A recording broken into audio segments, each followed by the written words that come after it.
नमस्कार, दैनिक सवेरा हरियाणा देख रहे हैं आप। मैं आपके साथ नीलम शर्मा। सोनीपत से खबर है, जहां का एक स्कूल है खेबड़ा में, वहां पर विद्यार्थी किस तरह से तंग हैं, किस तरह से विद्यार्थी अपनी समस्याओं को लेकर परेशान है, इन सब को लेकर प्रेस वार्ता की है।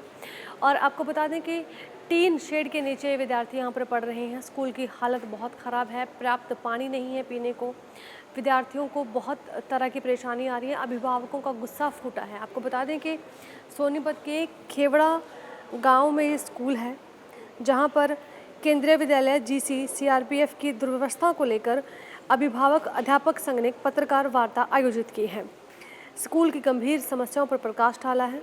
उनके मुताबिक 373 छात्र छात्राएं हैं जो मात्र 6 टीन शेड कमरों में 2 शिफ्टों में पढ़ने को मजबूर हैं, जबकि स्कूल को शुरू हुए 6 साल बीत चुके हैं। अब तक स्थायी व्यवस्था नहीं की गई है विद्यार्थियों के लिए। आपको बता दें कि 17 अस्थायी टीन शेड कमरे दिए गए थे, जिनमें से अब केवल 6 ही सुरक्षित हैं।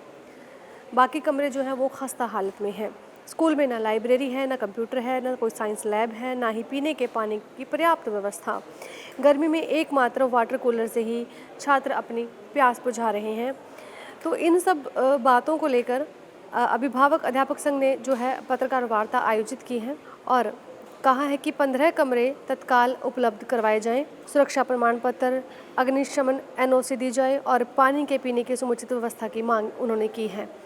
क्या कुछ कहा है उन्होंने, आइए आपको सुनाते हैं। मैं संदीप चहार हूँ और मैं केंद्रीय विद्यालय जीसी सीआरपीएफ की प्रबंधन समिति का नामित सदस्य हूँ। आज जो कॉन्फ्रेंस की गई है किस विषय को लेकर? तो आज हमने केंद्रीय विद्यालय जीसी सीआरपीएफ में जो दुर्व्यवस्थाएं हो रखी हैं उसके संदर्भ में प्रेस कॉन्फ्रेंस का यहाँ आयोजन किया गया है। विद्यालय की शुरुआत 2019 में जुलाई के माह में हुई थी और पहली से 5वीं कक्षा तक विद्यालय शुरू किया गया था। उस time as a sponsoring authority, जो कि ऑब्लिगेटरी है सीआरपीएफ के ऊपर, उन्होंने 15 कमरों का ऑब्लिगेटरी उनके ऊपर है, उन्होंने 17 कमरे विद्यालय को उपलब्ध करवाए थे। Over a period of 6 years विद्यालय 5वीं कक्षा से 10वीं कक्षा तक पहुंच गया है और लास्ट ईयर कमरों की संख्या 17 से 6 हो गई है। विद्यालय के लास्ट ईयर 11 कमरे जो हैं वो कंडम घोषित किए जा चुके हैं। इस वजह से विद्यालय का पिछले वर्ष से ही कुछ समय के लिए विद्यालय को ऑनलाइन संचालित किया गया। बाकी जो 6 कमरे थे उनमें भी रेक्टिफिकेशन किया गया, मॉडिफिकेशन किया गया और उनकी व्यवस्था अल्टीमेटली 6 कमरे ही ऐसे उपलब्ध करा पाए जिसका वो थोड़ा बहुत रिपेयर एक्टिविटीज़ कर सकते थे और उनको संचालित किया गया। अभी 6 कमरों के अंदर कक्षाएं संचालित हो रही हैं। 2 पालियों में विद्यार्थियों का स्कूल में जाना हो रहा है। पहली से 5वीं तक के विद्यार्थी जो हैं वो मॉर्निंग शिफ्ट में जा रहे हैं, 6ठी से 10वीं तक के विद्यार्थी जो है वो आफ्टरनून शिफ्ट में जा रहे हैं। अब विद्यालय में सिर्फ 6 कमरों में, 1 कमरे में स्टाफ रूम है और 5 कमरों में कक्षाओं का संचालन हो रहा है, जिसकी वजह से विद्यालय में ना लाइब्रेरी की व्यवस्था बच्चों को उपलब्ध हो पा रही है, ना कंप्यूटर लैब की व्यवस्था उपलब्ध हो पा रही है, ना साइंस लैब की, ना मैथमेटिक्स की लैब की। और जो एक्स्ट्रा करिकुलर एक्टिविटीज़ हैं, जैसे आपका वोकेशनल एजुकेशन है, आपका डांस क्लास है, तो ये सब सारी जितनी भी क्रियाएँ हैं ये विद्यार्थियों से इनको वंचित रखा जा रहा है। पठन पाठन कार्य इस वजह से प्रभावित हो रहा है। इसके कारण विद्यार्थियों में बहुत ज़्यादा पढ़ाई से लेकर उनका नुकसान हो रहा है। अभिभावकों में इस चीज़ का रोष है। हमने अपना रिटन रिप्रेजेंटेशन डीआईजी सीआरपीएफ को और कमिश्नर केवीएस को प्राचार्य के माध्यम से भेजा, लेकिन स्थिति जस की तस बनी हुई है। पिछले वर्ष से ही उपायुक्त गुरुग्राम संभाग केंद्रीय विद्यालय की नॉलेज में मामला है, लेकिन वो भी सिर्फ बयानबाजी से तक ही सीमित है। उनकी तरफ से भी कोई एक्शन नहीं लिया गया है, ना ही उनकी तरफ से सीआरपीएफ को कोई ऐसा पत्राचार, अगर किया भी हो तो लेकिन उनकी तरफ से कोई एक्शन नहीं हुआ है, जिससे कि विद्यालय में कमरों की संख्या जो है 6 से मिनिमम बढ़ाकर अभी आज 10वीं कक्षा तक विद्यालय संचालित है, तो 20 कमरों के विद्यालय को आवश्यकता है। विद्यालय शुरुआत से ही बिना फायर एनओसी के चल रहा है, बिना सेफ्टी सर्टिफिकेट के चल रहा है। अब आज के दिन विद्यालय के पास 6 कमरों के जो सेफ्टी सर्टिफिकेट है वो भी सितंबर माह में एक्सपायर हो रहा है। विद्यालय की जो बिल्डिंग के 6 साल हो चुके हैं, आज तक टेंडर प्रक्रिया भी उसकी कंप्लीट नहीं हुई है। विद्यालय में व्यवस्थाओं की बहुत ज़्यादा कमी हो रखी है, बच्चों को पीने के पानी की व्यवस्था भी नहीं है। दुर्व्यवस्थाओं का अंबार लगा हुआ है, जिस वजह से बच्चे भी परेशान हैं। सरकारी नौकरी में होते हुए ना प्राचार्य ना शिक्षक महोदय अपनी आवाज़ उठा सकते हैं। वो अपने चैनल में सिर्फ और सिर्फ डिप्टी कमिश्नर केवीएस तक ही अपना बात पहुंचा सकते हैं, वो भी मजबूर हैं।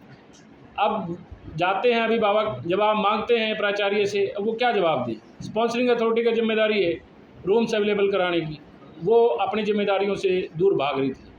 लास्ट 25 अप्रैल 2025 को हमारा डेलीगेशन DIG CRPF और प्राचार्य के साथ में हमारी मीटिंग हुई, जिसमें उन्होंने माना कि हाँ, जिम्मेदारी हमारी है रूम उपलब्ध कराने की। और सुनने में आया कि उन्होंने अपने उच्च अधिकारियों को अभी एक पत्र लिखा है, लेकिन उसका भी रिजल्ट जो है भविष्य के गर्भ में है और पता नहीं बच्चों के लिए कब कमरों की व्यवस्था हो पाएगी।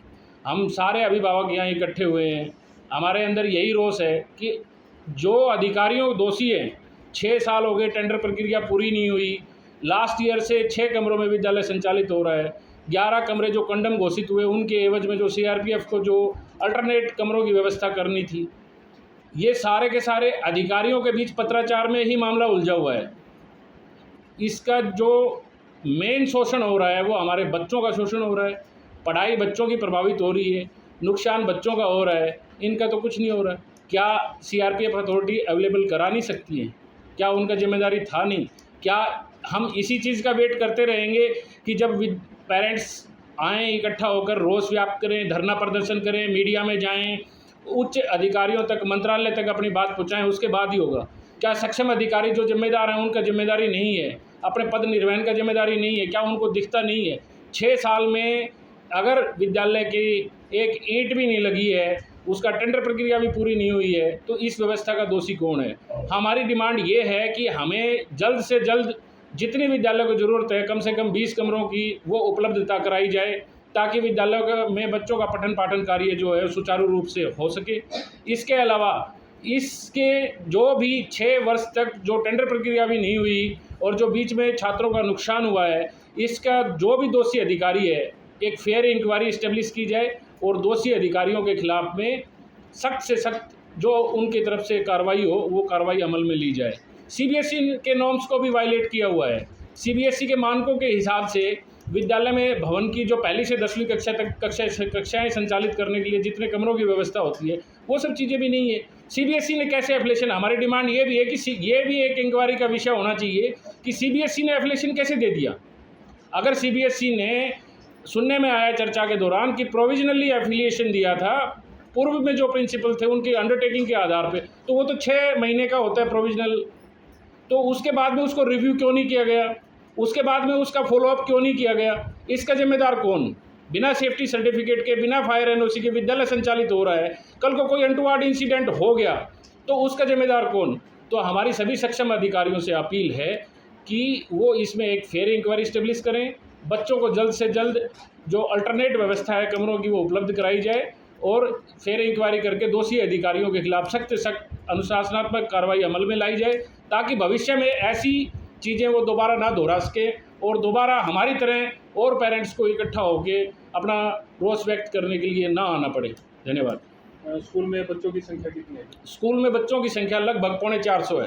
तो स्कूल में CRPF के स्टाफ और ये ऑफिसर्स के बच्चे भी पढ़ते हैं? उनके बच्चे भी पढ़ते हैं। CRPF का अपना भी एक इंस्टीट्यूशनल स्कूल है, जैसे आर्मी में आर्मी स्कूल, एयरफोर्स में एयरफोर्स स्कूल रहता है, नेवी में नेवल स्कूल रहता है, इसी तरह उनका भी आप कंपेयर करके देखिए, उनके स्कूल की व्यवस्था और केंद्रीय विद्यालय की व्यवस्था, आप दोनों में कंपैरिजन कर, ज़मीन आसमान का फ़र्क है। उनके पास में सारी चीज़ें की सुविधाएं हैं, हालांकि बच्चे CRPF के भी पढ़ रहे हैं, लेकिन इस तरफ ध्यान क्यों नहीं गया गया?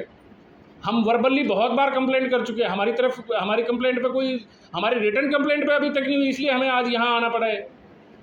तो आपकी मांग है कि या तो सुविधाएं दी जाएं या मर्ज भी करवाने की, मर्ज कर दिया? नहीं, वो मर्ज तो हो नहीं सकता, क्योंकि ये CRPF का अपना इंस्टीट्यूशनल स्कूल है और KVS जो है वो सेंट्रल गवर्नमेंट रन करती है, मिनिस्ट्री ऑफ HRD रन करती है इसको, तो ये मर्ज तो हो नहीं सकते हैं।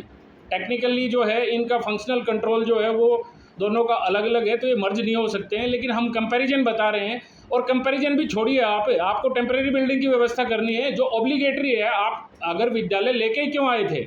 चर्चा के दौरान इन बातों पे भी बहस हुई है कि अगर आपके पास में रूम्स की अवेलेबिलिटी थी, इंफ्रास्ट्रक्चर आपके पास में नहीं था, तो आपने 5वीं से 8वीं तक अपग्रेड नहीं करना था, 8वीं के बाद 10वीं की कक्षाएँ नहीं लगानी थी।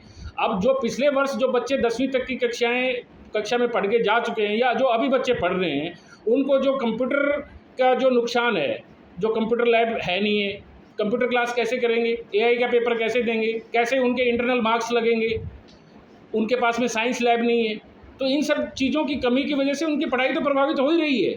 बच्चों को जो इंफ्रास्ट्रक्चर चाहिए वो स्कूल में है ही नहीं।